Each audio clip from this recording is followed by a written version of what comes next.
Nederman designs maximum airflow into the original NEX-MD and NEX-HD extraction arms to give welders increased working space.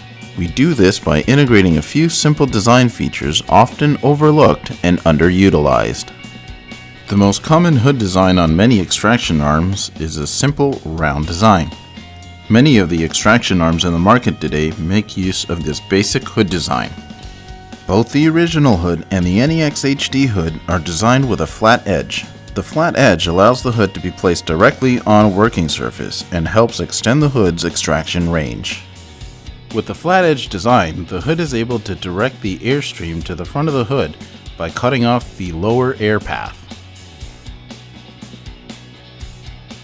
Our original hood and NEX-HD hood take hood design one step further to not only meet basic fume extraction needs, but also maximize air capture over a much larger surface area.